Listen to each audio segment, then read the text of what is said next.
வணக்கம் Abraham. Koyambedu market பகுதியில் கடை வைத்திருக்கும் உத்தரவேல் என்பவரின் மனைவியை போலீசார் விசாரணைக்கு அழைத்து சென்றதை எதிர்த்து வியாபாரிகள் போராட்டத்தில் ஈடுபட்டு வருகின்றனர்.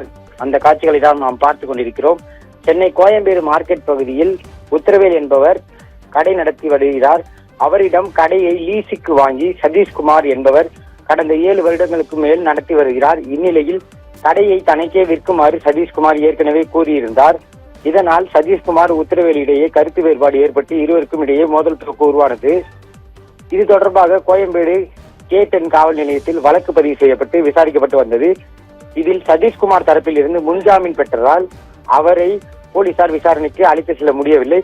அதே சமயம் உரிமையாளர் உத்தரவேல் தரப்பில் இருந்து எந்தவித முன்ஜாமீனும் பெறப்படவில்லை. இதனால் அவரை விசாரணைக்கு அழைத்து செல்ல வந்தபோது அவர் வீட்டில் இல்லாததால் அவரது மனைவியை அழைத்து செய்ய முயன்றுள்ளனர். இதனை கண்டித்து கோயம்பேட்டில் இருந்த உரிமையாளர்கள் அனைவரும் ஒன்றாக திரண்டு தற்போது போராட்டத்தில் ஈடுபட்டு வருகின்றனர்.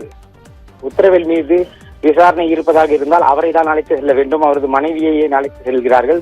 அதே சமயம் இது கடையின் உரிமையாளர் உத்தரவேல் தான். அவரை நீங்கள் விசாரிக்க கூடாது, அவருக்கு எதிரான நபரான சதீஷ்குமாரை தான் விசாரிக்க வேண்டும், இந்த வழக்கை பொய் வழக்கு என்ற பல்வேறு குற்றச்சாட்டுகளை வியாபாரிகள் முன்வைத்துள்ளனர்.